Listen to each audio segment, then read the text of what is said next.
সংবাদের শুরুতে দেখে নেব আজকের শিরোনাম। ঠাকুরবাড়িতে এবার তৃতীয় গোষ্ঠী। অল ইন্ডিয়া মতুয়া মহাসংঘ নামে আরো একটি সংগঠন করবেন বিজেপির সুব্রত ঠাকুর। বিবাহ বহির্ভূত সম্পর্কে কাটা অন্তঃসত্ত্বা বধূকে বেধড়ক মার স্বামী প্রেমিকার। পর্যটকদের জন্য ফের খুলল সান্দাকফু। নিম্নচাপের মেঘ কাটতেই ছন্দে ফিরছে দার্জিলিং। জনসংযোগে জোর, অভিষেকের নির্দেশে ডায়মন্ড হারবারে শুরু চায়ের চুমুকে উন্নয়ন গল্প।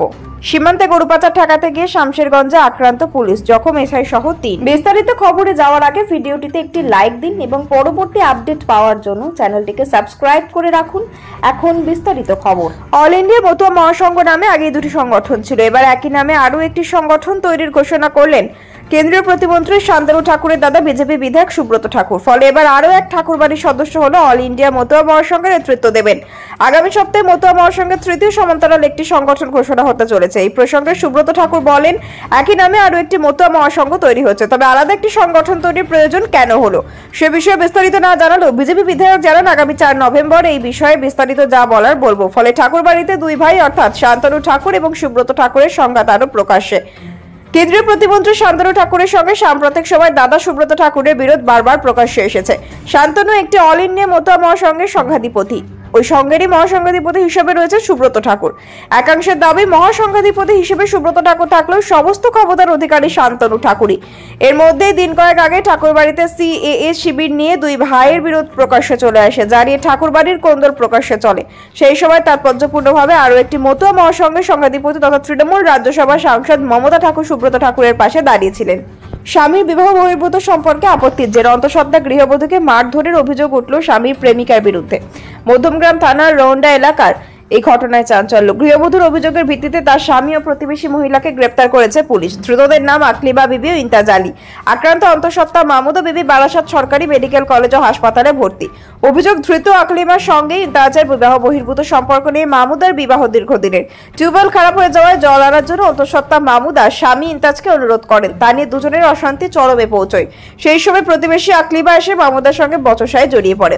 অভিযোগ, তখনই আচমকা আকলিবা বাস দিয়ে মাহমুদাকে মারধর করতে শুরু করে। অন্তঃসত্ত্বা অবস্থায় গুরুতর জখম হন মাহমুদা। তাকে ভর্তি করা হয় হাসপাতালে। খবর পেয়ে দ্রুত ঘটনাস্থলে পৌঁছে মধ্যমগ্রাম থানার পুলিশ। আক্রান্তের বাপের বাড়ির তরফে থানায় লিখিত অভিযোগ দায়ের করা হয়। তদন্তে নেমে দুজনকে গ্রেপ্তার করেছে পুলিশ। আক্রান্ত মাহমুদার মা করিমন বিবি বলেন, জামাইয়ের সঙ্গে পাশের বাড়ির এক মহিলার সম্পর্ক ছিল, তা থেকেই অশান্তি শুরু হয়।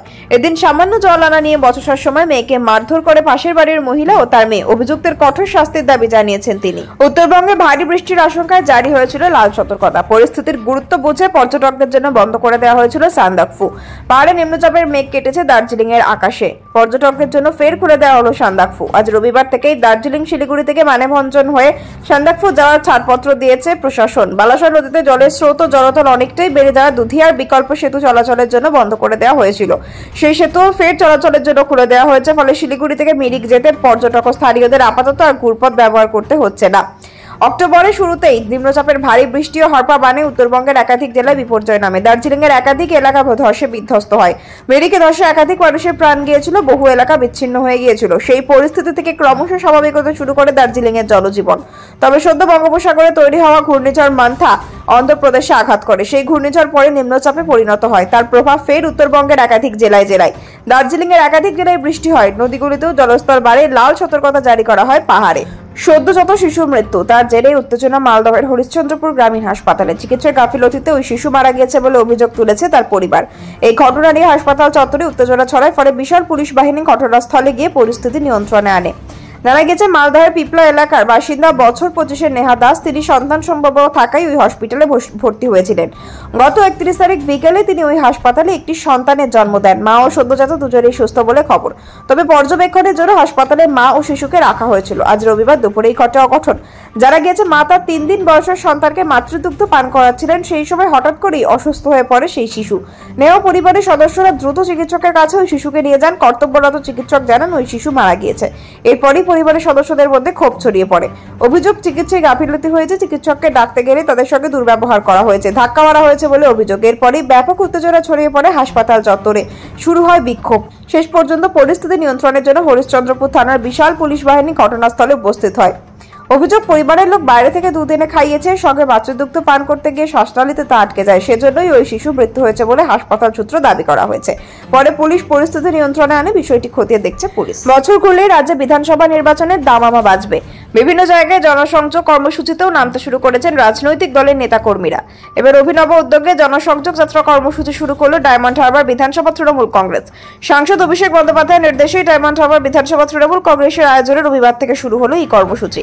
পঞ্চায়েত ও পুরসভা ওয়ার্ড ভিত্তিক এই জনসংযোগ যাত্রার অঙ্গ হয়েছে চায়ের চুমুকের উন্নয়নের গল্প কর্মসূচির অঙ্গ হিসেবে থাকছে এসআইআর আতঙ্ক দূর করা, এলাকার সমস্যার সমাধান এবং এলাকার ইতিমধ্যেই হওয়া নানা উন্নয়নের গল্প। ডায়মন্ড হারবার বিধানসভার 2টি পঞ্চায়েত সমিতি, 16টি গ্রাম পঞ্চায়েতে 48টি ও ডায়মন্ড হারবার পুরসভা 16টি ওয়ার্ডে 2টি করে ওয়ার্ড নিয়ে মোট 8টি অর্থাৎ মোট 56টি কর্মসূচি অনুষ্ঠিত হবে। রবিবার সেই কর্মসূচির সূচনা হলো ডায়মন্ড হারবার 2 নম্বর পঞ্চায়েত সমিতি নূরপুর পঞ্চায়েতে দেওয়ানতলায়। আগামী প্রায় 2 মাস ধরে পঞ্চায়েতগুলি ও পুরসভার ওয়ার্ডগুলির পাড়ায় পাড়ায়, রাস্তার পাশে পাশে, মন্দির প্রাঙ্গণ, সামাজিক প্রতিষ্ঠান বা ক্লাব প্রাঙ্গণ, বাজারের করে পরিচিত চায়ের দোকান, পার্ক, বাস, অটো বা টোটো স্ট্যান্ডে চলবে চায়ের চুমুকে এই উন্নয়নের গল্প।